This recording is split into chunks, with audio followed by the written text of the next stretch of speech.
الحمد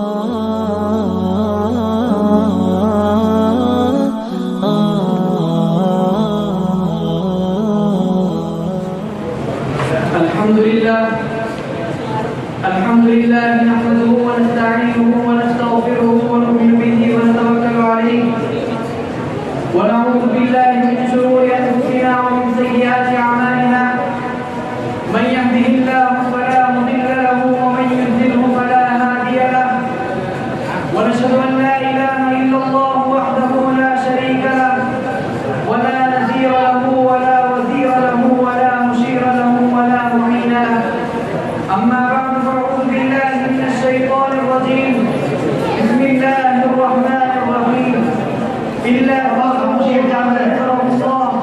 إذ أخرجه الذين كفروا ثاني اثنين إذ هما في الغار صدق الله العظيم. چاند جب کا نہ جب تک میرے دل میں چمکا دل و جان مختلف انوار نہ ہونے پائے رب نے محبوب سے پردے میں جو باتیں کی تھی جبرائیل بھی ان سے خبردار نہ ہونے پائے شافع محشر کو شفاعت کے لیے آ پہنچے ہم اب بھی خواب سے بیدار نہ ہونے پائے مجھ سے ناخوش ہے زمانہ تو کوئی بات نہیں مجھ سے ناخوش ہے زمانہ تو کوئی بات نہیں مجھ سے ناخوش میری سرکار نہ ہونے پائے. صدر محترم دیوقار اساتذہ کرام مہمانان اعظام اور میری تعلیمی زندگی کے ہم سفر ساتھیوں کہتے ہیں کہ ہجرت والی رات حضرت علی بستر پر لیٹ گئے بستر پر سونا آسان ہے پہاڑوں میں کنزوں پر اٹھا کر چڑھنا مشکل ہے حضور گھر میں موجود ہے حضور گھر میں تشریف فرما ہے علی المرتضیٰ موجود ہے باہر 19 سرداروں کی تلواریں چمک رہی ہے حضور موجود ہے علی المرتضیٰ موجود ہے حضور کو معلوم ہوا کیا 19 سردار میرے طرف دیکھے در پر ہے حضور نے علی المرتضیٰ کو بلایا بلا کر کہا علی یہ لوگوں کی امانتیں تیرے سپرد ہے تم بستر پر لیٹ جاؤ علی کو بستر پر لٹا دیا ان تلواروں کے نیچے سے گزرنے کے لیے خود حضور ہی آ گئے. آج جو کہتا ہے کہ علی بستر پر لیٹ گئے ان تلواروں کے نیچے سے نبی اکیلے کیوں گزرے علی نبی کے ساتھ کیوں نہیں تھے یہی مسئلہ اللہ تعالیٰ سمجھانا چاہتے ہیں کہ اگر آج تلواروں کے نیچے سے گزرنے کے لیے علی نبی کے ساتھ ہوتا تو رافضی کہتا کہ علی مشکل کشا ہے تو رافضی کہتا کہ علی وہ ہے جس نے نبی کو تلواروں کے نیچے سے بچایا ہے لیکن اللہ نے حضور کو حکم دیا کہ کملی والے اپنے بستر پر علی کو لٹا دو اور تلواروں کے نیچے سے تم اکیلے گزرو تاکہ دنیا کو پتا چلے کہ مشکل کشا علی نہیں ہے مشکل کشا وہ خدا ہے جو علی کو بستر پر بچاتا ہے نبی کو تلواروں کے نیچے بچاتا ہے. حضور گھر سے باہر نکلے گھر سے باہر نکل کر حضور خانہ کعبہ کے راستے سے آئے علی بستر پر ہے علی کے پاس لوگوں کی امانتیں ہیں حضور خانہ کعبہ سے گزر کر ابو بکر صدیق کے گھر کا دروازہ کھٹکھٹاتے ہیں نبوت دروازہ کھٹکھٹا رہی ہے ابو بکر صدیق کے گھر کا دروازہ ہے ابو بکر صدیق آواز لگاتے ہیں من دخل با کون ہے دروازہ کھٹکھٹانے والا آواز آئی انا محمد رسول اللہ میں محمد رسول اللہ ہوں. ابو بکر صدیق نے جوتا نہیں پہنا اسی حالت میں دروازہ کھولا فرمایا فدا کا بھی و امی یا رسول اللہ میرے ماں باپ آپ کے قدموں پر قربان ہو جائے یا رسول اللہ آپ مجھے حکم دیتے نوکر سر کے بل چل کر آ جاتا لیکن آپ میرے دروازے پر چل کر آ گئے ہیں. حضور نے کہا ابو بکر میں وہ ہوں جس کے دروازے پر کیسر چل کر آیا اسرا چل کر آیا نبی چل کر آئے انبیاء چل کر آئے کتب چل کر آئے میں وہ ہوں جس کے دروازے پر جبرائیل چل کر آیا ہے لیکن ابو بکر آج میں تیرے دروازے پر چل کر آیا ہوں تاکہ دنیا کو پتا چلے کیا ابو بکر اس کے دروازے پر چل کر گیا ہے جس کو پیغمبر کے بعد پہلا خلیفہ بننا ہے. غور کرنا اسلام میں راتیں دو ہیں ایک ہجرت والی رات ہے ایک معراج والی رات ہے. معراج والی رات پیغمبر کا سفر عرش کا تھا ہجرت والی رات پیغمبر کا سفر فرش کا تھا پیغمبر کا سفر فرش کا تھا.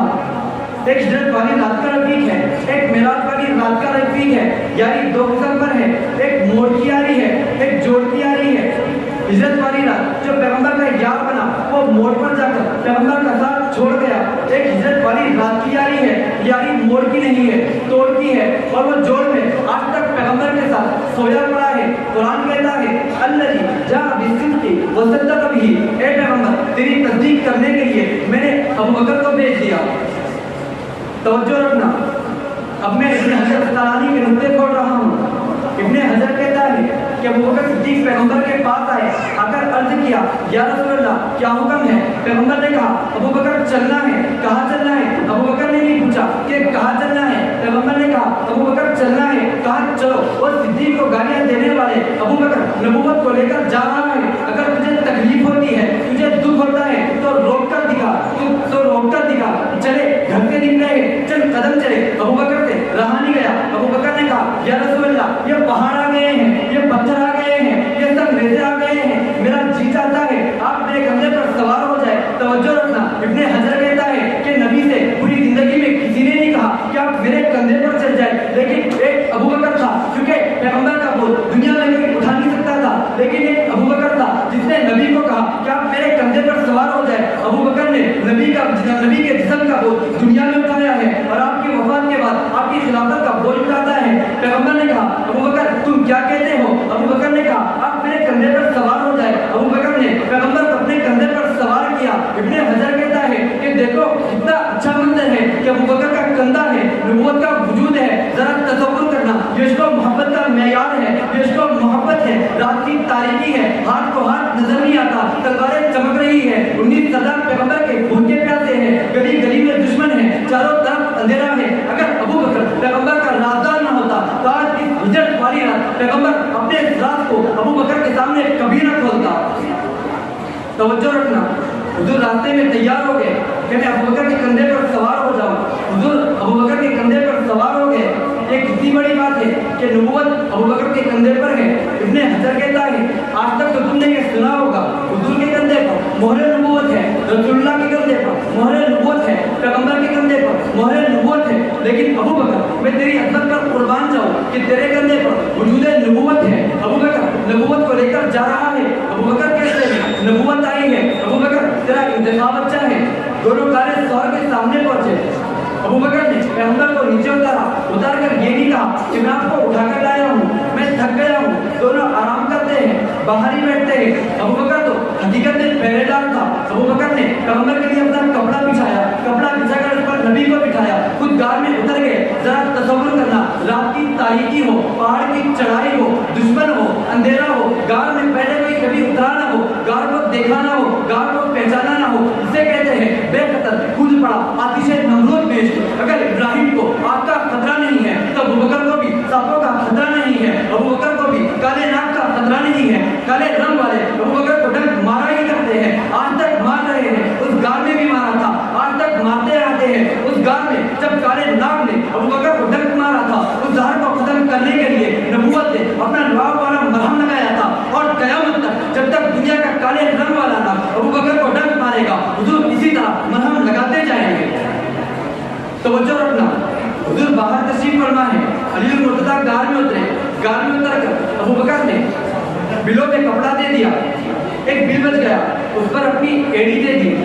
یہ امتحان تھا، یہ بھی ہو سکتا تھا کہ کپڑا پورا آ جاتا، یہ بھی ہو سکتا تھا کہ بل ہی نہ ہوتا، یہ بھی ہو سکتا تھا کہ صاف ہی نہ آتا، یہ بھی ہو سکتا تھا کہ زہر اثر ہی نہ کرتا، یہ بھی ہو سکتا تھا کہ صاف ڈنک ہی نہ لگاتا، لیکن صاف کا ڈنک لگانا تھا، زہر کا آنا تھا۔ ابو بکر کے آنسوں کے قطرے نکلنے تھے، وہ موتی جھڑنے تھے، جھڑ کر پیغمبر کے چہرے پر پڑنے تھے۔ اس سے پیغمبر کی آنکھ کھل جانی تھی کہ غار کے سارے بلوں میں ابو بکر نے کپڑا دے دیا، آخری بل پر اپنی ایڑی رکھ دی۔ پھر ابو بکر نے فرمایا یا رسول اللہ تشریف لائے۔ ابن حجر کہتا ہے تشریف لے جانے کے بعد ابو بکر نے یہ نہیں کہا کہ ہم آرام کرتے ہیں، کیونکہ ابو بکر تو تھکے ہوئے تھے، لیکن جوان جہاں آرائے نبوت کر کے ابو بکر کو تھکاوٹ محسوس نہیں ہوتی، کیونکہ جوان کو دیکھا ہے۔ توجہ رکھنا، اس جوان کو دیکھا ہے جس کے بارے میں غیر کہتا ہے ایک نام محمد ہی تذکیر دل و جان ہے، ہر غم کا مداوا ہے، ہر درد کا درما ہے، یہ عشق و محبت ہے، وہ حسن جمال ہے، یہ پیٹ کرانا ہے، وہ جمال صباحت کی رنگینی ہے، وہ جمال صباحت کی نارنگی ہے، وہ حسن جمال کا چرچا ہے، وہ دل نشینی ہے۔ حضور غار میں تشریف فرما ہے، ابو بکر موجود ہے۔ ابو بکر نے کہا یا رسول اللہ رات کا وقت ہے، آپ آرام فرمائیں، میں اپنی گود پھیلاتا ہوں، اس گود کو کھولتا ہوں، آپ اپنا نبوت والا سر میری گود میں رکھے۔ حضور نے اپنا نبوت والا سر، وہ سر جو عرش پر گیا تھا، وہ سر جس کے بارے میں قرآن، وہ سر جس کے بالوں کی قسم قرآن نے کہی ہے، وہ سر جس کے بارے میں جابر بن سمرہ کہتے ہیں کہ 14ویں رات کا چاند چمک رہا تھا، میں کبھی پیغمبر کے چہرے کو دیکھتا، کبھی چاند کو دیکھتا۔ وہ کہتے ہیں رب